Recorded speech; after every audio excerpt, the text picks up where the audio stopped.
आ ही गए हो तो अपना 5, 7, 8 मिनट दे करके ही जाना। ये बहुत ही काम की वीडियो होने वाली है। इसमें हम आपसे बहुत सारी काम की बातें करने वाले हैं। ये वीडियो, जितनी की वीडियो आज तक आपने देखी होगी उन सबसे बहुत ही अलग वीडियो है, बहुत ही डिफरेंट वीडियो है।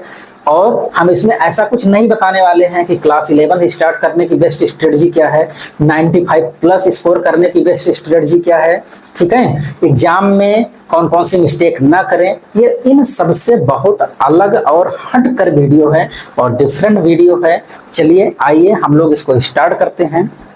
देखो, अगर आप स्टूडेंट हैं तो आपको जो सबसे पहली बात ध्यान में रखनी है वो ये है कि क्लास के वर्क को क्लास में ही अटेंड करना है, बाद के लिए उसको नहीं छोड़ना है। मतलब क्या हो गया?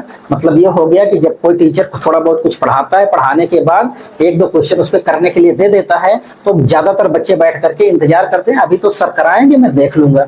ऐसा आपको नहीं करना है। क्लास में जो भी क्वेश्चन टीचर करने के लिए दे, तुरंत उस क्वेश्चन को वहीं पर अटेंड करना है। आंसर सही आए या गलत आए इससे कोई फर्क नहीं पड़ता है, ठीक है। आपका आंसर सही निकलता है या गलत निकलता है, मत परेशान होइए, ठीक है। सही आता है तो टीचर जब कराएगा तो आपका मैच कर जाएगा, गलत आता है तो आपको एहसास होगा कि मैंने क्या गलती की, मतलब जो कॉन्सेप्ट थोड़ी देर पहले पढ़ाया गया वो कॉन्सेप्ट आपका इसका मतलब क्लियर नहीं हुआ। इसका फायदा ये होगा कि जो अनसीन पैसेज वगैरह आते हैं इनकी भी करने की आपकी आदत बन जाएगी। जैसे अनसीन पैसेज में भी एक पैराग्राफ आपको दे दिया जाता है, उस पैराग्राफ से 2-4 क्वेश्चन पूछ लिया जाता है और उसका आंसर आपको इंस्टेंट देना होता है। तो आपको किसी टॉपिक को पढ़ करके इंस्टेंट रिप्लाई देने में दिक्कत नहीं आएगी, आपकी हैबिट इस हैबिट से पड़ जाएगी, ठीक है। नेक्स्ट बात जो आपको याद रखनी है वो ये याद रखना है कि क्लास में जो भी कुछ पढ़ाया जाए उसका इंस्टेंट रिवीजन करना है। इंस्टेंट रिवीजन का मतलब टीचर साथ साथ पढ़ाता जा रहा है तो आप साथ साथ उसको रिवाइज करते चलो, मेमोराइज करते चलो, विजुलाइज करते चलो। जैसे मान लीजिए हमने क्या किया, a-b का होल स्क्वायर बोर्ड पे लिखा दिया तो a² - 2ab + b²। तो ये ना करो कि तुम उसको नोट कर लो, या मान लीजिए हमने x+2 का होल क्यूब ओपन करा दिया तो ये ना करिए कि उसको देख करके नोट कर लीजिए, नहीं, उसको इंस्टेंट रिवाइज करके प्रिपेयर कर लीजिए, ठीक है। तो क्लास में हमें इंस्टेंट रिवीजन पे फोकस करना है, चाहे थ्योरी हो, चाहे फार्मूला हो, चाहे डेरिवेशन हो। जो नेक्स्ट बात है, मतलब तीसरा पॉइंट है, वो आपको ये याद रखना है कि क्लास में जाने से पहले आपको जो भी टॉपिक पढ़ाई जानी है उस टॉपिक को आप पहले से पढ़ करके जाओ। इससे फायदा ये होगा कि जब आप पढ़ करके जाने का कहने का सेंस ये हमारे है कि आपको रट्टा नहीं मारना है, केवल देख करके जाना है। और देख करके जब जाओगे तो जब क्लास में आपका माइंड भटक जाएगा, इधर उधर मान लीजिए डाइवर्ट हो गया, तो उस टॉपिक पर जैसे मान लीजिए टीचर ने कहा चलो ये टॉपिक हम एक्सप्लेन करते हैं, और जब आप रीड कर रहे थे तो उस टाइम पर वो टॉपिक आपके समझ में नहीं आई थी।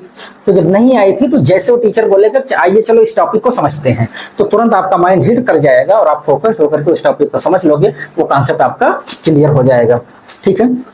जो इसके बाद नेक्स्ट बात याद रखनी है, मतलब चौथा पॉइंट, वो ये है कि आपको स्कूल का होमवर्क पेंडिंग नहीं छोड़ना है। बच्चे क्या करते हैं, मान लीजिए उनको 10 क्वेश्चन टीचर ने दे दिया घर पे होमवर्क करने के लिए, वो क्या करते हैं 4-5 क्वेश्चन करते हैं, 2-4 क्वेश्चन छोड़ देते हैं, फिर इस तरीके से अगले दिन ही करते हैं। ऐसे उनकी हैबिट पड़ती जाती है और उनके पास पेंडिंग वर्क का एक बंडल इकट्ठा होता चला जाता है और धीरे धीरे सिलेबस बढ़ता जाता है। अंत में ये स्थिति आती है कि ना तो वो करंट के वर्क को मेंटेन कर पाते हैं और ना प्रीवियस वर्क को, और उसमें उलझ करके वो अपना कॉन्फिडेंस लूज कर देते हैं और उस उलझन से बाहर निकलना बड़ा मुश्किल होता है।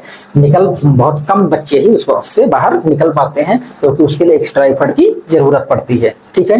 तो हमें क्लास का कोई भी होमवर्क पेंडिंग नहीं छोड़ना है, डेली का होमवर्क डेली करके ही स्कूल अगले दिन जाना है। 4 बातें क्लियर हो गई। 5वीं बात जो आपको याद रखना है वो ये है कि आपके स्कूल में टेस्ट हो, चाहे कोचिंग में टेस्ट हो, चाहे ट्यूशन टीचर टेस्ट ले, उस टेस्ट को एनालाइज करना है। ऐसा नहीं कि ज्यादा मार्क्स आ गए बस मैं तो टॉपर बन गया, मैं तो अब टॉप कर जाऊंगा, बहुत अच्छा कर जाऊंगा, ऐसा नहीं। ये गड़बड़ मार्क्स आ गए तो हम उसको छू नहीं रहे, हम देखें कि कौन कौन सी थ्योरी हमने पढ़ा था तो हमारे अच्छे मार्क्स आए थे, किस तरीके से मैंने पढ़ाई की थी तो ठीक ठाक मार्क्स आ गए, क्या हमने इस बार नहीं किया जिसकी वजह से हमारे परसेंटेज, हमारे मार्क्स थोड़ा पहले के कंपेयर में डाउन हो गए या एवरेज हो गए। ठीक है, तो टेस्ट को आप एनालाइज करेंगे। ये तो आपकी पांचवी बात हो गई। छठवीं बात जो आपको याद रखना है वो ये है कि आपको कोई भी टीचर नोट्स प्रोवाइड कर दे, कुछ भी कर दे, आपको अपनी खुद की शॉर्ट नोट बनानी है। आपको अपने हाथों से उन नोट्स को लिखना है, शॉर्ट नोट्स को। ठीक है, उसके बाद नेक्स्ट पॉइंट जो हमको याद रखना है या ध्यान में रखना है वो ये है कि अगर आप 11th के स्टूडेंट हैं या 12th के स्टूडेंट हैं और किसी भी एग्जाम की प्रिपरेशन कर रहे हैं, चाहे एनडीए की, चाहे नीट की, चाहे जेई की, तो आपको एनसीईआरटी को साथ में लेके चलना है। एनसीईआरटी को छोड़ करके आगे नहीं बढ़ना है। चैप्टर वाइज आपको एनसीईआरटी साथ साथ पढ़ते हुए आगे बढ़ना है। ठीक है, अब हम जो नेक्स्ट बात आपसे करने वाले हैं वो ये है कि आपको अपने लिए एक बड़ा गोल बनाना है, एक रिकॉर्ड तय करना है, एक बाउंड्री तय करनी है।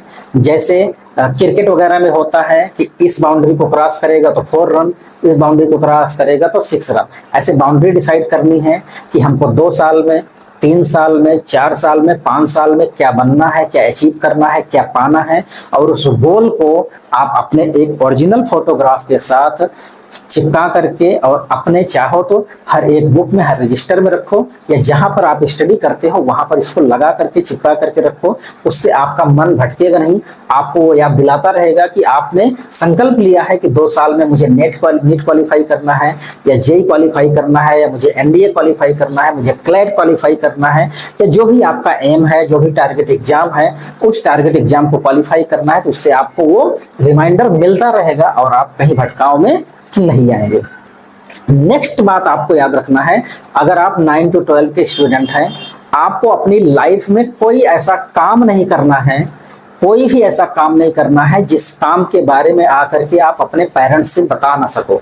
अगर कोई काम आप ऐसा कर रहे हो या करने जा रहे हो, लेकिन खुद से पूछ लो कि क्या जिस काम को मैं करने जा रहा हूं, इस काम के बारे में आकर के मैं अपने पेरेंट्स को कि एकदम क्लियरली सारी चीज 1 by 1 बता सकता हूं। अगर आपका मन कहता है कि नहीं, इन बातों को मैं अपने पेरेंट्स से शेयर नहीं कर सकता हूं, इसका मतलब वो गलत काम है और उस गलत काम को हमें नहीं करना है। ठीक है, चाहे वो स्मोकिंग हो, चाहे वो ड्रिंकिंग हो, या तुम्हारी एज प्रॉब्लम से रिलेटेड कोई प्रॉब्लम हो, इस टाइप का कोई भी गलत काम आपको नहीं करना है। पहले खुद से पूछ लेना है कि जो काम मैं करने जा रहा हूं क्या मैं पेरेंट्स को शेयर करके बता पाऊंगा। अगर नहीं बता पाऊंगा तो उस काम को मान लेना है कि ये गलत काम है और इसमें मुझे हाथ डालना नहीं है। ठीक है, नेक्स्ट बात जो आपको याद रखना है वो ये है कि आपको प्रॉपर डाइट लेना है। ऐसा नहीं है कि आप ऑयली फूड खा करके क्लास में पहुंच गए, ऊँघ रहे हैं, नींद आ रही है, सुस्ती आ रही है, आप एक्टिवेट हैं ही नहीं, या थाली भर चावल खा करके पहुंच गए। ठीक है, इस तरीके से आपको ध्यान रखना है कि प्रॉपर डाइट लें, जैसे कि आलस, सुस्ती या इस तरीके की दिक्कत ना हो। ठीक है, अगली बात जो आपको याद रखनी है कि 6 से 7 घंटे की आपको प्रॉपर नींद लेना है। ठीक है, प्रॉपर नींद लेना है और देर रात तक नहीं पढ़ना है। ठीक है, हमने तो तीनों चीजें करके चेक की हैं। थोड़ी देर पढ़ना, थोड़ी देर सोना, दिन में सोना, रात में पढ़ना, या रात में सोना, दिन में पढ़ना। हमने हर चीज चेक किया है। जो सबसे बेस्ट स्ट्रेटजी होती है वो ये होती है कि रात सोने के लिए बनी है, दिन काम करने के लिए बना है। तो जो जिस चीज के लिए बना है आप उस टाइम पर वही काम करें, आप अपने बायोलॉजिकल साइकिल को डिस्टर्ब होने ना दें। ये बात क्लियर हो गई। आगे जो नेक्स्ट पॉइंट आपको याद रखना है वो ये है कि आप अपनी पढ़ाई हमेशा टेबल और चेयर पर बैठ करके करें। ऐसा ना करें कि जो छोटी वाली टेबल होती है उसको लेकर के आप बेड पे बैठ जा रहे हैं या जमीन पर बैठ जा रहे हैं, फर्श पे बैठ जा रहे हैं। ऐसा ना करें, टेबल और चेयर पर बैठ करके प्रॉपर अपनी स्टडी करें। और नेक्स्ट बात हम कर रहे हैं आपसे, जो नेक्स्ट ये है कि जब टेबल चेयर पर आप बैठें तो कम से कम 3 घंटे लगातार बैठने की आदत डालें। 3 घंटे से पहले आपको टेबल और चेयर को छोड़ना नहीं है। किसी भी कीमत पर टेबल और चेयर को नहीं छोड़ना है। क्यों? चाहे आप बोर्ड का एग्जाम देने जा रहे हो या अगर कोई कॉम्पिटिटिव एग्जाम देने जा रहे हो जो 3 घंटे के होते हैं, तो उसमें 3 घंटे आपको जाना नहीं होता है। इसके लिए आपको हैबिट डालनी है। आपको अपनी टेबल ऑर्गेनाइज करके बैठना है, जैसे वाटर बॉटल लेकर के बैठो, स्टेशनरी लेकर के बैठो, और 3 घंटे में जितना आपको पढ़ना है वो सारा स्टडी मटेरियल, नोटबुक वगैरह सारा कुछ अरेंज करके बैठो और 3 घंटे तक आप टेबल चेयर को छोड़े ना। हो सकता है शुरुआत में आप 1 घंटे तक पढ़ पाए, फिर भी आपको अपना संकल्प तोड़ना नहीं है। 2 घंटे तक टेबल चेयर पर ही बैठे रहना है, लेकिन टेबल चेयर को छोड़ करके जाना नहीं है। ठीक है, इससे आपकी स्ट्रेटजी ब्रेक होगी, और जब स्ट्रेटजी ब्रेक होगी तो फिर उसका लंबा नुकसान देखने को मिलता है। ठीक है, तो ये रही आपकी काम की बातें, जो आपको एक बार नहीं, बार बार नहीं, चाहे आपके घर के बच्चे हों, चाहे आप हों, चाहे जो हों, सबके काम आने वाली बात है। ये वीडियो आपके जितने भी कलीग होंगे, जानने वाले होंगे, सबको शेयर करिएगा, उनको बताइएगा, उनको जानकारी दीजिएगा। नहीं, अब हम आप लोगों से मिलते हैं नेक्स्ट वीडियो में नेक्स्ट इंफॉर्मेशन के साथ। Thank you, bye bye.